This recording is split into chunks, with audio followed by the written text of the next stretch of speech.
Welcome back. ప్రధాని మోదీ పాలనలో Bharat Maoist రహిత దేశంగా మారిందన్నారు కేంద్ర మంత్రి అమిత్ షా. నక్సలిజం అడ్డాగా ఉన్న బస్తర్ దాదాపు మావోయిజం లేకుండా చేశామన్నారు. మరోవైపు కేంద్రం ప్రకటనను తప్పుబట్టాయి విపక్షాలు. గత ప్రభుత్వాల కృషితోనే నక్సలిజం అంతమయ్యే దశకు చేరిందన్నారు. దీనిలో మోదీ అమిత్ షా చేసిందేం లేదన్నారు ప్రతిపక్ష ఎంపీలు.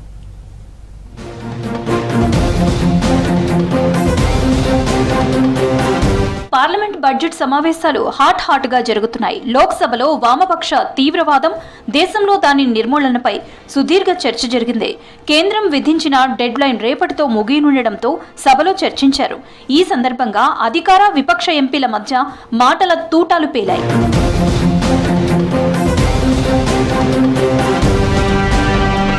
భారత్ ని మావోయిస్టు రహిత దేశంగా మార్చడమే మోదీ సర్కార్ లక్ష్యమన్నారు కేంద్ర హోంమంత్రి అమిత్ షా. ఈ లక్ష్య సాధనలో దాదాపు సక్సెస్ అయ్యామని చెప్పారు. ఒకప్పుడు మావోయిస్టుల కంచుకోటగా ఉన్న ఛత్తీస్గఢ్లో నక్సలిజం లేకుండా చేశామన్నారు. బస్తర్లో నక్సలిజం అంతమైందని లోక్సభలో ప్రకటించారు.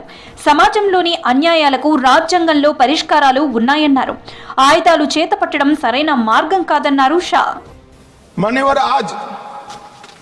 बस्तर से नक्सलवाद लगभग समाप्त हो चुका है। बस्तर के अंदर हर गांव में राशन की दुकान खोलने की मुहिम चली। हर तहसील पंचायत में पीएससी सीएससी बने, इनके आधार कार्ड बने, राशन कार्ड बने, 5 किलो अनाज मिल रहा है। मैं इतना ही पूछना चाहता हूं, नक्सलवाद की जो लोग यहां पर वकीलात कर रहे थे उनको कि ये 70 से अब तक क्यों नहीं मिला? దేశంలో మావోయిస్టుల ప్రాబల్యం పెరగడానికి గత కాంగ్రెస్ ప్రభుత్వాలే కారణమన్నారు అమిత్ షా. సుదీర్ఘకాలం కాంగ్రెస్ అధికారంలో ఉన్న ఆదివాసీల జీవితాల్లో మార్పు తేలేకపోయారని విమర్శించారు. పేదరికం వల్ల నక్సలిజం విస్తరించలేదని, వామపక్ష తీవ్రవాదమే వారిని పేదరికంలో ఉంచిందని ఆరోపించారు. ఇప్పటి వరకు 30 మంది మావోయిస్టు అగ్రనేతలు ఎన్కౌంటర్ అయ్యారని, బుల్లెట్ కి బుల్లెట్ తోనే సమాధానమిస్తామన్నారు అమిత్ షా.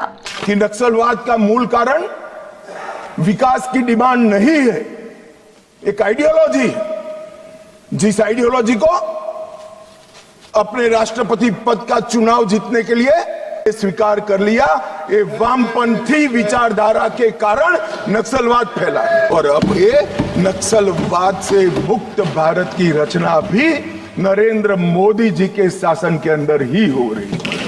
దేశంలో తామే మావోయిస్టులను అంతం చేసినట్లు బీజేపీ సర్కార్ చెప్తోందన్నారు కోరాపుట్ కాంగ్రెస్ ఎంపీ సప్తగిరి శంకర్. కేంద్ర మంత్రి అమిత్ షాయే స్వయంగా తుపాకీ పట్టుకుని నక్సలైట్లతో పోరాడినట్లు బీజేపీ ఎంపీలు గొప్పలు చెప్తున్నారని ఎద్దేవా చేశారు. నక్సలైట్లతో కాంగ్రెస్ పార్టీ తీవ్రంగా నష్టపోయిందని తెలిపారు సప్తగిరి శంకర్.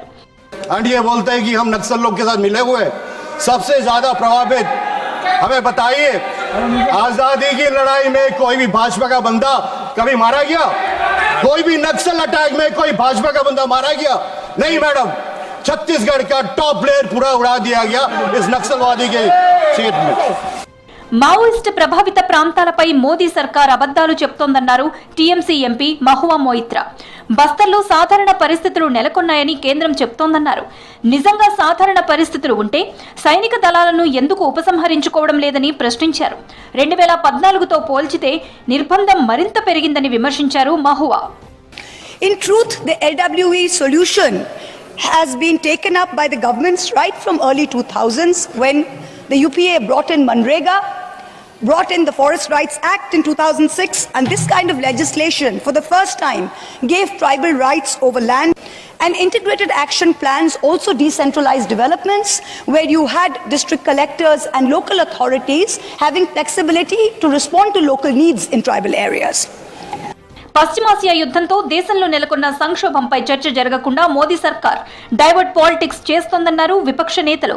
దీనిలో భాగంగానే ఎన్నో ముఖ్యమైన సమస్యలు ఉన్నప్పటికీ మావోయిజంపై చర్చ తెచ్చారని ఫైర్ అయ్యారు. ప్రజలు బీజేపీ డైవర్ట్ పాలిటిక్స్ గమనిస్తున్నారన్నారు విపక్ష ఎంపీలు.